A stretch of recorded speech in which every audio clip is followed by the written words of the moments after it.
for falar de goleiro, tem um cara entre os clubes cariocas também que vem sendo mais decisivo do que o Lucas Pé nessas últimas rodadas, que o nome dele é Léo Jardim, né? Leonard Garden. E já quer puxar um gancho então pra esse assunto? Podemos puxar, porque ontem ele foi uma peça decisiva pro Vasco sair vencedor no confronto, né, nesse duelo contra o América Mineiro. E a gente vê ali que o Arthur já está se preparando, calma aí, né, cara? Ah, calma aí, minha luz desligou aqui, calma aí, só um instante. Ele já tá se preparando, né, porque já estamos com 399 inscritos. Ele foi raspar a perna nesse momento, né, pra não passar vergonha aqui na live. Mas a gente vai mudar de assunto aqui, vai falar do Vasco da Gama. Já tem comentário, a galera já chegou naquele jeito. O Jordan, sem clubismo, Léo Jardim é o melhor goleiro. Está sendo um pouco clubista. Decisivo para o Vasco continuar nessa esperança. Perfeito. E o Luiz Carlos Lopes comenta: após essa vitória, eu acho que agora o Vasco dá uma respirada, mas assim, como disse o Ramon Dias, não tem nada decidido, irmão. E que coletiva do Ramon Dias depois do jogo, né? Bem sério, bem sucinto ali. Não deu aquela de, não, satisfeito com o resultado, vencemos o jogo, não. Meteu o papo reto, não era isso que o time se preparou para jogar, o time não foi bem. Vini pode falar melhor disso ainda daqui a pouco, mas, cara, um jogo onde o Vasco jogou muito mal, né? Saiu vitorioso, mas, passou um sufoco desnecessário. Tudo bem que o time do América Mineiro, apesar de ser o Lanterna já rebaixado, é um time muito bem organizado. É até difícil falar isso, parece que a gente tá até debochando às vezes, porque, cara, não. O América Mineiro sempre faz jogos bons e acaba perdendo nos detalhes, algum lance ali peca muito no ataque, mas tem bons jogadores e é um bom time, cara. Um time que, curiosamente, é o Lanterna. Acabou que as coisas não deram certo, mas o Vasco não se encontrou em campo ontem, consegue abrir o placar logo no comecinho com o Verrete, mas depois, irmão, o América Mineiro macetou o Vasco ali, pressionou de uma forma absurda, quase conseguiu sair vitorioso, mas aí o Salvador, dois Salvadores, né? Léo Jardim, mas principalmente Paê, inspirado no melhor estilo Roberto Dinamite, né?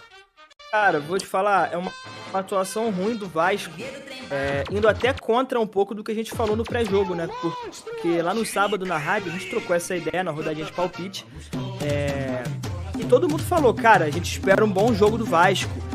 O Vasco jogando contra o Lanterna do campeonato já rebaixado, o Vasco é muito mais time, não tem por que o Vasco fazer um jogo ruim.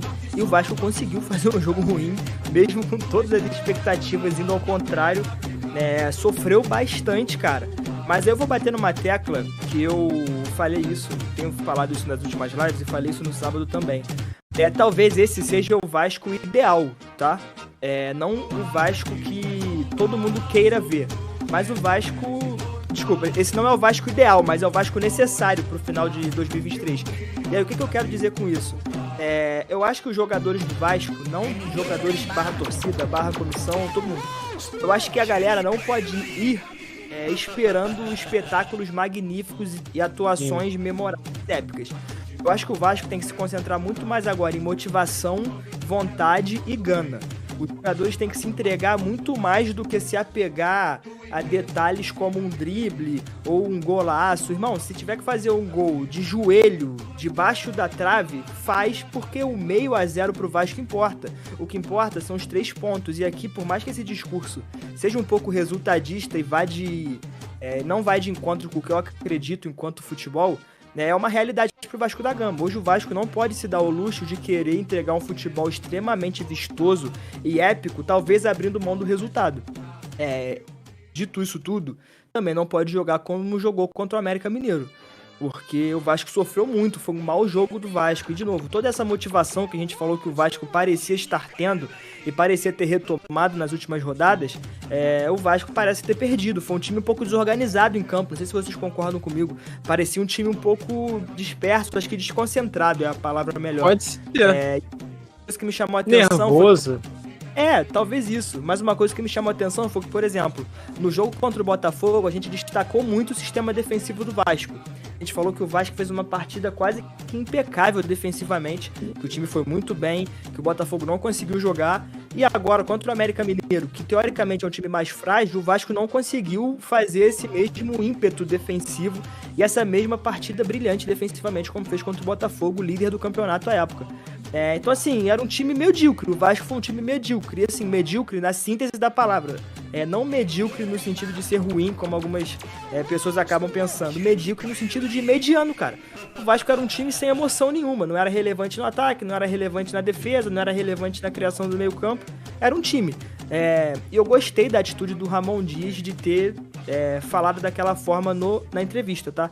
Não sei se daquela forma, mas ele ter dado esse recado, tipo assim, cara, a gente tem que mudar essa postura, essa atitude, eu acho que é um recado saudável pra torcida e pros jogadores. Tipo assim, a gente venceu, ok, os 3 pontos estão na conta, mas a gente tem que melhorar pelo menos a nossa postura, a nossa atitude. E aí vai de encontro com o que eu falei, o Vasco precisa entrar com uma atitude de entrega, motivação e deixar o corpo, se necessário, em campo pra conseguir vencer. Isso o Vasco não pode abrir mão. E eu acho que não mostrou contra o América Mineiro.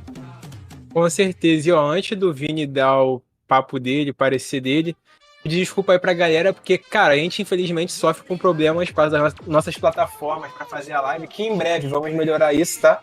O Discord acaba prejudicando muita gente, então dá umas travadas malucas, não é culpa nossa, não é culpa do diretor, então acaba acontecendo isso. E daqui a pouco a gente vai dar essa informação aí, daqui a pouco, deixa o Vini concluir aqui o Vasco, que a gente vai chegar nesse assunto, tá? Deixa o Vini falar, porque tem bastante coisa pra falar de Vasco ainda. Tem muita coisa pra falar de Vasco. Mas aí, Vini? Cara, porque eu vou... Acho que o jogo vocês já comentaram muito bem, o Vasco realmente jogou muito mal. E eu queria falar um pouco sobre o que o Ramon Dias falou na coletiva pós-jogo, né, cara?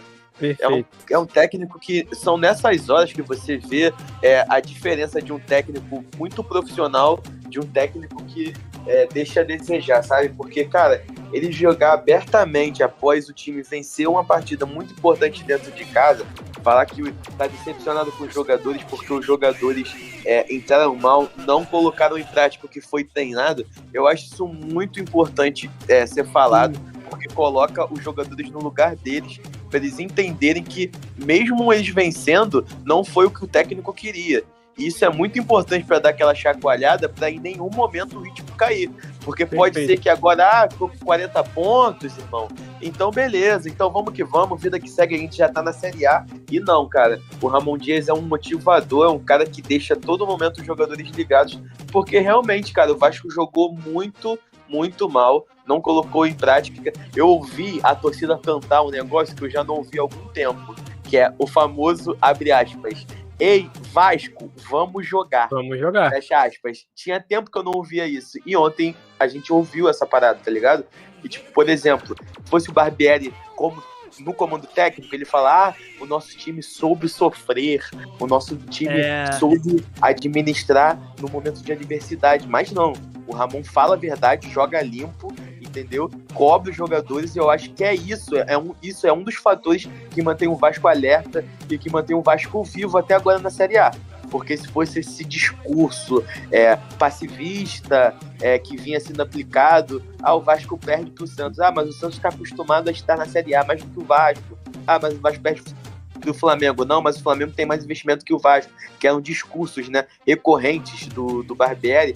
Mas o Vasco perdeu em São Januário de novo. Mas São Januário tem sido uma pressão maior pro próprio time do Vasco do que pros adversários. Esses discursos recorrentes do Barbieri são a cara, né, do Vasco do primeiro turno, um Vasco de vergonha, né, um Vasco lanterna. Só que a partir do momento que o técnico é um comandante, literalmente um xerifão ali, você vê que o Vasco sempre vai estar postulante à vitória, enquanto o Ramon Dias sempre mantém os jogadores atentos, né?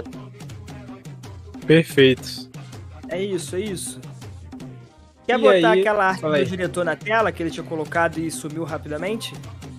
Do Pedrinho? Do Pedrinho. Podemos falar sobre isso também, porque nesse sábado, né, rolaram eleições no Vasco da Gama e Pedrinho foi eleito presidente do Vasco.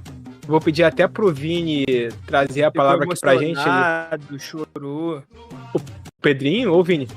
Não, o Pedrinho, na hora que deram a notícia... Eu falei do Vini, eu pensei que você tava falando do Vini. Eu falei, caraca, o Vini, muito fã do Pedrinho. E anunciaram, né, que ele ganhou e tudo mais, ele chorou, emocionado. Pedrinho é Vasco demais. Eu queria saber, você também, Arthur, pode falar, ou o Vini, se tiver mais informação, o que muda pra galera que não tá ligada muito, porque o Vasco agora é SAF, e tem muita gente que não tá ligada por que vai mudar o Pedrinho ser presidente, já que é a SAF que tá ali comandando o futebol do Vasco, e como o Pedrinho, o presidente, vai impactar nisso, sabe? Mudanças podem ocorrer, investimentos que podem chegar. O que muda com o Pedrinho sendo presidente? Porque é algo que a torcida do Vasco ficou muito empolgada e foi de agrado da torcida, né? O Pedrinho ter vencido essas eleições, né? Cara, quer falar, Arthur? Pode ir. Cara, o que muda é que é um cara que é um presidente que continua sendo a favor da SAF, essa é a verdade. E o que acontece? A SAF tem 70%, né, do futebol do clube. Os outros 30% que são do clube associativo, né, Vasco da Gama mesmo. Aí vocês devem pensar, mas só tem 30% que o Pedrinho vai comandar. As decisões quem vai tomar é 777.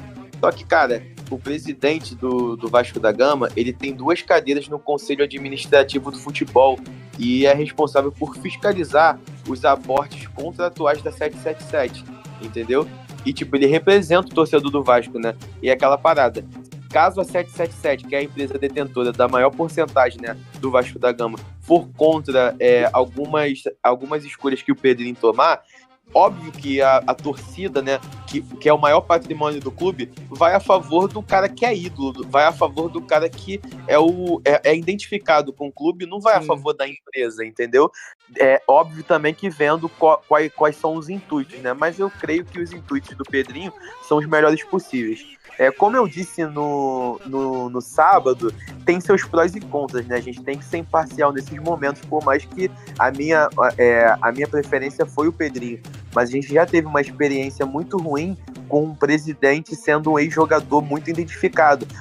Um ídolo, né? Não só um ídolo, talvez o maior ídolo da história do Vasco da Gama foi o Roberto Dinamite, falecido Roberto Dinamite. E teve problemas, né? Mas foi em outra época também, né? Se a gente for pegar a época que o Roberto assumiu, foi logo após o Eurico Miranda deixar um rombo tremendo dentro do Vasco da Gama. E ele assumiu e mesmo assim conseguiu ser campeão da Copa do Brasil. Obviamente com as melhores atitudes possíveis, só que pelo problema financeiro do Vasco, né, isso pesou bastante nos anos seguintes, que o Vasco ficou no modo gangorra, né, desce, sobe, fica 2 anos, cai de novo, sobe, cai de novo.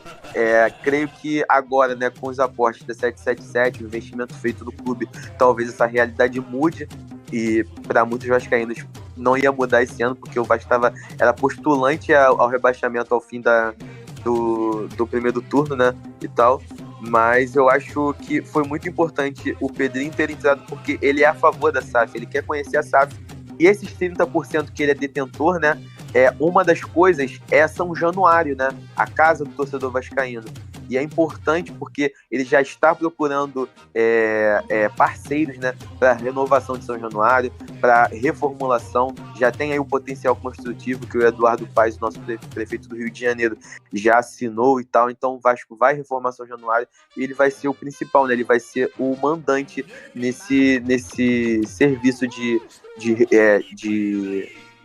reforma, né, do estádio, entendeu? Então tem sim seus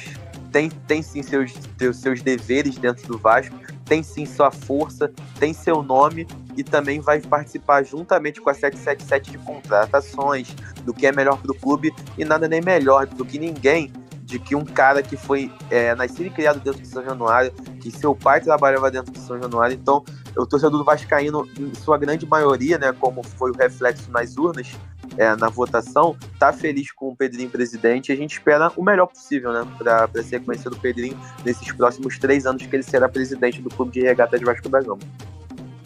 Pô, perfeito, Vini Sampaio. Ó, lendo os comentários aqui da galera, muito bom seu comentário, Vini explicou perfeitamente pra galera que não entendia. E aí, ó, Luiz Carlos Lopes, Vini Sampaio, um dos maiores vascaínos que eu conheço. Pô, Vini Sampaio é um grande vascaíno, não tem jeito. É um cara que sabe muito de futebol e muito de Vasco da Gama. E aí o Jordan, que isso, Sombra? Falou bonito agora. E aí, recebendo elogios, o nosso Sombra. E aí, cara, acho que fechamos de Vasco, né? Falamos tudo, o Vasco aí tá se livrando do rebaixamento. Não vai ter rodadinha de palpites hoje pra nenhum dos clubes, porque tem data FIFA, então... Data FIFA, né? Eles Verdade. não jogam agora data FIFA, que, pô, a gente adora data FIFA. Nossa, como a gente do Sports Arena gosta de data FIFA, né, galera? Meu Deus do céu. Valeu, Data FIFA. Cara, só um atento. 403 inscritos, irmão. Cara, isso que eu ia O que falar o Jordan agora. tá fazendo É loucura, tá? pessoas. É loucura, mano. Ele tem o Estamos, poder em suas pô. mãos. Pô. Cara, as Chegamos, ruas nunca vão chegamos. esquecer de Jordan, tá? As ruas nunca vão esquecer de Jordan Pereira. Aí, ó. O homem que bateu o Samsung. 403 inscritos, 9 pessoas assistindo aqui. Muito obrigado, galera, que veio se inscrevendo. Por favor, fiquem aqui no nosso canal, espalhem a palavra. Espero que vocês gostem do nosso conteúdo. Que aqui é resenha, futebol, informação, zoeira. Aqui tem tudo, irmão. tudo. Tem de tudo aqui. E eu quero Às saber... vezes tem futebol, é Às só vezes resenha. tem, né? Às vezes... Vai pagar a promessa, Arthur? Vai deixar para vou outro pagar. dia? Não, vou pagar porque eu sou Não, realmente palavra, sabe o que é engraçado? Que você não tá aparecendo aqui pra mim no Discord, mano. Você já fez aquela parada de tentar clicar na câmera? Já e tudo mais, fiz, mano. tá? Bizarro. Mas deixa Mano, quieto. tu não tá aparecendo pra mim no Discord, mas eu estou de frente da televisão. Então não vou mostrar. Eu também tô de frente vendo da pra televisão. assistindo, filho. Tô vendo pra televisão. Não, galera, olha só, eu queria mostrar pra todo mundo, mas eu não tô vendo. Esse é o Sports Arena, deixa o like, se inscreve, a gente fica por aqui. Não, nada disso. Ó, diretor. Vai Ó, mostrar, diretor. filho. Vai mostrar. Cara, eu tô me sentindo acuado, mano. Eu tô quase saindo aqui. Não, eu mostro, não tem problema. Só que assim, eu só queria entender por que esse movimento tem 9 pessoas até agora. Por que todo mundo quer ver minha perna, cara? Que isso? Porque é um bagulho que eu nunca tinha visto na vida, pô. Tua perna é de pelúcia.